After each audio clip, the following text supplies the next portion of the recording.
sponsoring that bill, and we hope to see that cross the finish line. Thank you. I yield back. Thank you. I now recognize myself for 5 minutes.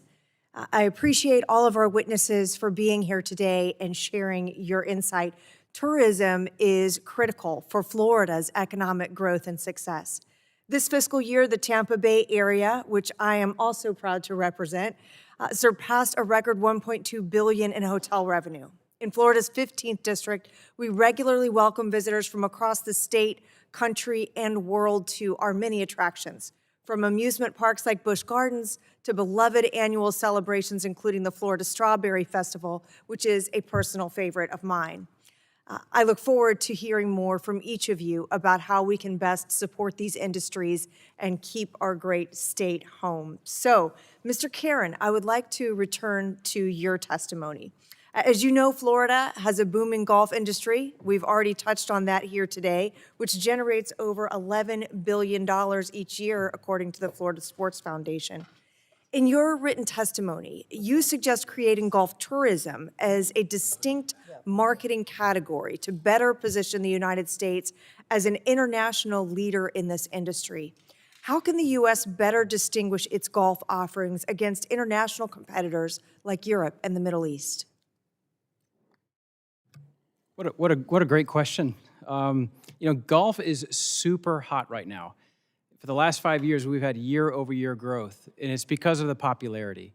We have young people, people of color, women, and more flocking to this game. And the vibe is just different. And so it's time to kind of leverage this interest into stronger marketing.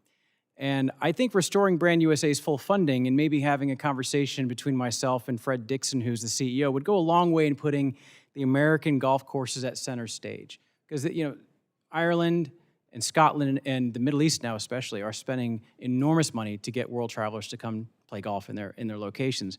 Right now, golf is not very conspicuous in some of that marketing. There are some exceptions. I'm sure Florida puts it front and center. South Carolina Parks and Recreation Tourism, they put golf center of their marketing when they go overseas and market to England and so forth to come to the States. But it's about time to kind of recognize the economic, we've talked about the economic impact of golf in the communities and the great resorts around America. We've got the best product in the world, but we're just not selling it very well. So it's time to kind of lift it up and double down.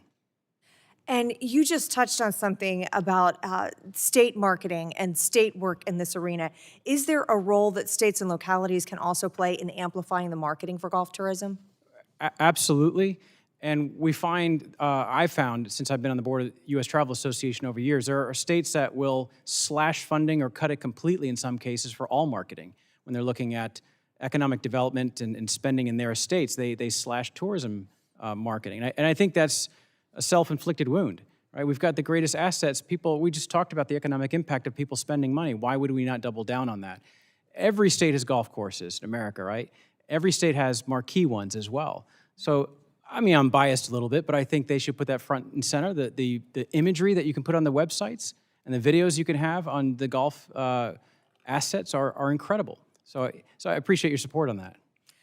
You also mentioned the importance of improving our transportation infrastructure in promoting golf tourism. I strongly agree that we need to make air travel in particular more reliable. I recently introduced the Flight Act, which would notify passengers whenever a flight is delayed by more than 15 minutes.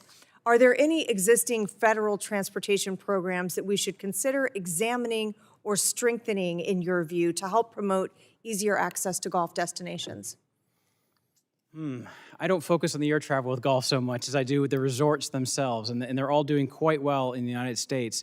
But I would say keep modernizing the infrastructure, keep modernizing what airports are willing to do. Luggage transfer, we have millions of people bringing golf clubs to the United States, so getting those clubs transferred quickly and safely is important to those folks.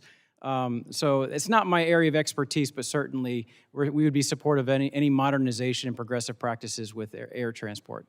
We've got some really innovative luggage and baggage transportation options in effect in Florida, so I agree. Ms. Mayetta, you mentioned in your written testimony that the recent federal government shutdown had a devastating impact on hospitality. Would you briefly tell us what that effect was and what you hope to see going forward?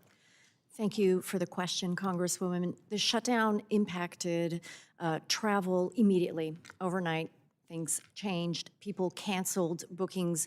I've heard even from members this week that those who were planning to travel over Thanksgiving, there was just a wave of cancellations. So the immediacy of that led to $1.3 billion in lost revenue from hotels alone, all of that revenue that goes back into the community when people are traveling. We would urge a long-term solution to the January deadline, avoiding shutdowns, and ensuring that travel is not caught in the crosshairs. And thank would be you. central. We are out.